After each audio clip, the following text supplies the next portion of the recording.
शरीर का वह अंग जिसमें हड्डियों की संख्या सर्वाधिक होती है, तो इसका सही जवाब जो है वो है अंगुली में। मतलब अंगुली वह हमारे शरीर का अंग है जिसमें सबसे अधिक हड्डियों की संख्या होती है। फिर है भोजन पचाने में सहायक होता है। तो भोजन पचाने के लिए क्या जरूरी होता है? तो एंजाइम जरूरी होता है भोजन को पचाने के लिए।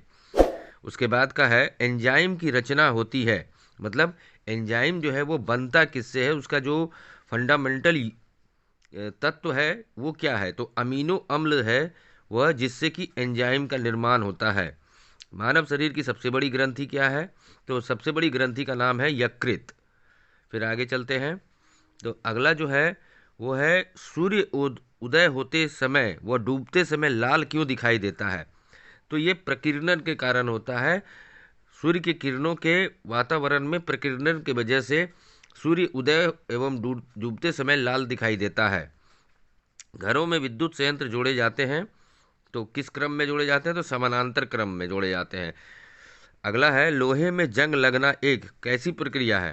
तो यह एक रासायनिक प्रक्रिया है। जैसा कि हम जानते हैं प्रक्रिया दो तरह की होती है, एक रासायनिक और एक फिजिकल। फिजिकल में क्या होता है कि उसका शेप, साइज और कलर, टेस्ट इत्यादि में परिवर्तन होता है और कोई नया पदार्थ नहीं बनता है।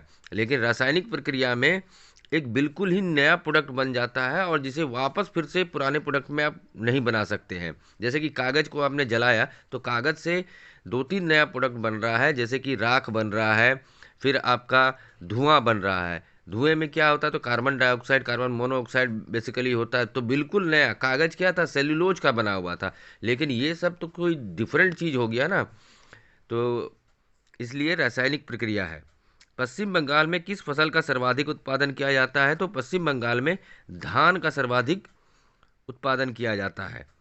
अगला जो है उत्तर प्रदेश में किस फसल का सर्वाधिक उत्पादन किया जाता है? तो उत्तर प्रदेश में सबसे अधिक गेहूं का उत्पादन किया जाता है। उसके बाद है उत्तर प्रदेश में निम्न में से किस फसल का सर्वाधिक उत्पादन किया जाता है? तो गन्ने का किया जाता है। प्राकृतिक चयन के सिद्धांत का प्रतिपादक का नाम क्या है? मतलब प्राकृतिक सिद्धांत जो है उसको किसने दिया था? तो ये चार्ल्स डार्विन ने दिया था। अनुवांशिक संबंधी प्रयोग के लिए मेंडल ने किस पौधे का चुनाव किया था? तो मेंडल ने अनुवांशिक संबंधी प्रयोग के लिए मटर के पौधे का चुनाव किया था। अगला है मेढक किस वर्ग का जंतु है? तो मेढक जो है वो एम्फीबिया वर्ग का जंतु है। आधुनिक मानव को जंतुओं के किस वर्ग में रखा गया है? तो प्राइमेटस वर्ग में रखा गया है। कोशिकाओं के समूह को कहा जाता है क्या? तो उत्तक कहा जाता है। मानव शरीर में आयोडीन की कमी से उत्पन्न रोग है, तो आयोडीन की कमी से कौन सा रोग उत्पन्न होता है? तो घेंघा रोग उत्पन्न होता है। मानव शरीर की सबसे छोटी हड्डी कौन सी है? तो मानव शरीर की सबसे छोटी हड्डी स्टेप्स है। विटामिन की खोज किसने की थी? तो विटामिन की खोज फंक ने की थी। दोस्तों, वीडियो अगर पसंद आ रही तो वीडियो को लाइक, चैनल को सब्सक्राइब और अधिक से अधिक शेयर अवश्य करें। साथ ही इन वीडियो के अगर आप पीडीएफ प्राप्त करना चाहते हैं तो हमारे व्हाट्सएप एवं टेलीग्राम चैनल को ज्वाइन करें, जिसका लिंक डिस्क्रिप्शन में मौजूद है।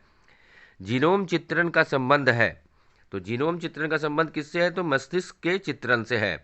एडवर्ड जेनर द्वारा विकसित टीके का संबंध किस बीमारी से है? तो एडवर्ड जेनर द्वारा विकसित टीके का संबंध चेचक से है। फिर